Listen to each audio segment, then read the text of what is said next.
Hello students, today I am here with the 10 MCQs of chapter 1, 2, 3, 5 and with solution I will discuss all the MCQs here। तो बात करते हैं question number 1 की तरफ। यहाँ पर हमने 10 क्वेश्चंस रखे हैं और पहला क्वेश्चन आपके सामने है the additive inverse of -7/19 is. तो एडिटिव इन्वर्स निकालने में क्या करते हैं, ऐसे दो नंबर जिनका सम क्या आ जाए, ज़ीरो आ जाए। तो -7/19 और +7/19 अगर इसमें ऐड होगा तो आंसर क्या आ जाएगा, ज़ीरो आ जाएगा। तो एडिटिव इन्वर्स निकालने में होता क्या है, जो नंबर होता है वो तो वही होता है, बस उसका जो साइन होता है वो चेंज हो जाता है, माइनस का प्लस हो जाता है और प्लस का माइनस। तो 7/19 इसका आंसर होगा, means b option is correct. So बात करते हैं अब सेकेंड क्वेश्चन की तरफ। What is the answer of second question. तो देखिए सेकेंड क्वेश्चन हमारा यहाँ पर है which of the following is a linear expression. Linear का मतलब होता है जो डिग्री होगी वेरिएबल की वो क्या होगी, 1 होगी। और यहाँ पे आपको बताना है लीनियर एक्सप्रेशन। तो देखेंगे यहाँ पे लीनियर एक्सप्रेशन जो पहली है, यहाँ पे डिग्री जो है 2 है क्योंकि x की पावर 2 है। सेकेंड में y की पावर 2 है तो इसकी डिग्री 2 है। थर्ड में तो वेरिएबल है ही नहीं। और फोर्थ में जो वेरिएबल की डिग्री है वो क्या है, 1 है। Means 1 + z is the linear expression. तो यही इसका आंसर होगा, D option is correct, 1 + z इसका आंसर आ जाएगा। तो बात करते हैं थर्ड क्वेश्चन की तरफ। What is the third question. The sum of adjacent angles of a parallelogram. हमने आपको अपने पुराने वीडियोस में बताया है जो एडजेसेंट एंगल्स होते हैं पैरेललोग्राम के वो क्या होते हैं, सप्लीमेंट्री होते हैं। तो मान लीजिए ये पहला एंगल है और ये वाला दूसरा एंगल है, तो ये दोनों क्या होंगे, सेम लाइन को इस पे दो एंगल्स बने हैं, सेम बेस पे दो एंगल्स बनना है तो एडजेसेंट होंगे। मीन्स ये अगर x है और ये हमारा y है तो यहाँ पे क्या होता है, x + y की जो वैल्यू होती है वो होती है 180 डिग्री और इसको बोलते हैं एडजेसेंट एंगल्स आर सप्लीमेंट्री, ये प्रॉपर्टी होती है। तो ए पार्ट इसका करेक्ट आंसर होगा। अब मूव करते हैं क्वेश्चन नंबर 4 की तरफ। To get a product 1 we should multiply 8/21 by. तो 8/21 को किस नंबर से मल्टीप्लाई करें कि उनका प्रोडक्ट 1 आ जाए। तो हमको पता है उसके रेसिप्रोकल से मल्टीप्लाई करते हैं या और उसके मल्टीप्लिकेटिव इन्वर्स से, दोनों एक ही चीज़ है। तो 8/21 को अगर हम 21/8 से मल्टीप्लाई कर देंगे तो हमारा आंसर क्या आ जाएगा, हमारा आंसर 1 आ जाएगा। तो 21/8 जो है वही यहाँ पे आंसर होगा, मीन्स बी पार्ट। और 21/8 इज़ द रेसिप्रोकल ऑफ 8/21 और इसको हम लोग मल्टीप्लिकेटिव इन्वर्स भी कह सकते हैं, दोनों एक ही बात है। बात करते हैं क्वेश्चन नंबर 5 की तरफ। See question number 5, the solution of the equation ax is equal to 0। ax equal to 0 का सॉल्यूशन क्या होगा। सॉल्यूशन मीन्स जो x की यानी जो वेरिएबल की वैल्यू है उसी को हमको यहाँ पे बताना है। तो हमारी इक्वेशन थी ax इज़ इक्वल टू 0, तो x की वैल्यू क्या आ जाएगी, 0/a दैट इज़ 0 और x इक्वल टू 0, यही हमारा क्या होगा, यही हमारा सॉल्यूशन होगा। सो इसका आंसर होगा D, x is equal to 0, बिल्कुल सही है। नेक्स्ट बात करते हैं क्वेश्चन नंबर 6 की तरफ।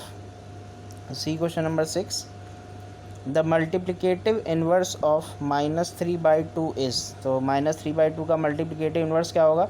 अभी हमने आपको बताया मल्टीप्लिकेटिव इन्वर्स में साइन चेंज नहीं होता है, बस नंबर का रेसिप्रोकल यानी न्यूमरेटर और डिनोमिनेटर की जो प्लेसेस होती हैं वो इंटरचेंज जाती है। तो इसका जो रेसिप्रोकल या मल्टीप्लिकेटिव इन्वर्स होगा वो होगा हमारा -2/3 और यही इसका आंसर है। नंबर और उसके मल्टीप्लिकेटिव इन्वर्स का जो प्रोडक्ट होता है वो क्या होता है, 1 होता है। हम लोग देख सकते हैं जैसे -3/2 है, इसको मल्टीप्लाई कर देंगे -2/3 से, तो इसका प्रोडक्ट क्या करेंगे, प्रोडक्ट 3 से 3 कैंसिल, 2 से 2 कैंसिल हो, माइनस और माइनस हो गया प्लस, यानी प्रोडक्ट कितना आ रहा है, 1 आ रहा है।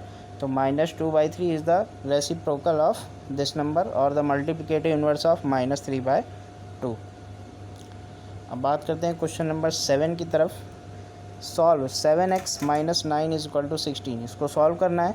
तो देखिए यहाँ पे 9 माइनस का है, तो 9 जब RHS में जाएगा यानी कि ट्रांसपोज होगा तो क्या हो जाएगा, प्लस हो जाएगा। तो यहाँ पे आ जाएगा 7x इज़ इक्वल टू 16 + 9, ये हो गया। एंड अब देखिए 16 + 9 हो गया आपका 25 और 7x की वैल्यू 25 है, तो x की वैल्यू क्या हो जाएगी, 25/7 और यही आपका आंसर होगा। इसको आप मिक्स्ड में कन्वर्ट कर सकते हैं तो ये हो जाएगा 3 होल 7 3 जा 21 और 4/7, ये इसका मिक्स्ड में आंसर आ जाएगा।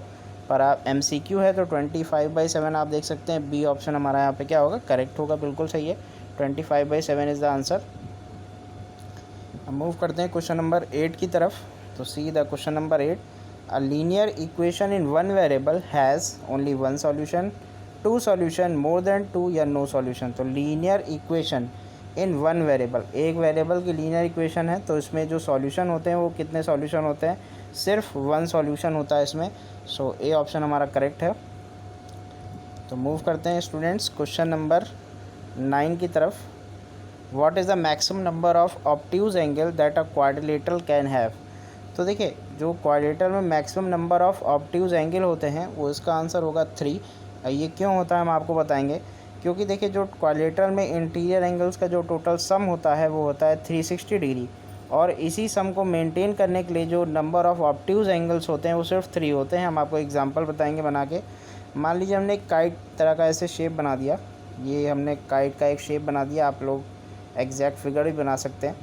तो हमने जो एंगल लिए, मान लीजिए हमने यहाँ पे ले लिया 100 डिग्री, और ये ले लिया 100 डिग्री, और थर्ड भी एंगल भी ले लिया 100 डिग्री, ये 300 डिग्री के ले लिए। तो जो बचा नीचे का एंगल हो जाएगा वो हो जाएगा 60 डिग्री। और so this is obtuse, this is obtuse और दिस इज़ ऑब्ट्यूज। अब देखिए आप अगर इसको 90 से ऊपर लेते, यानी ये तो अगर 3 एंगल आपने ऑब्ट्यूज ले लिए तो चौथा एंगल जो होगा वो तो हमेशा एक्यूट ही आएगा, क्योंकि इनका जो सम होता है वो 360 होता है। सो इस सम को मेंटेन करने के लिए जो maximum number of obtuse angle हैं वो कितने होंगे, वो सिर्फ 3 होंगे। ठीक है, अब बात करते हैं क्वेश्चन नंबर 10 की तरफ। So this is question number 10, what is class mark of the interval 25 to 35। तो देखिए क्लास मार्क का हमने आपको फॉर्मूला बताया था। क्लास मार्क क्या होता है, क्लास मार्क होता है upper limit plus lower limit upon 2। तो upper limit plus lower limit whole upon 2।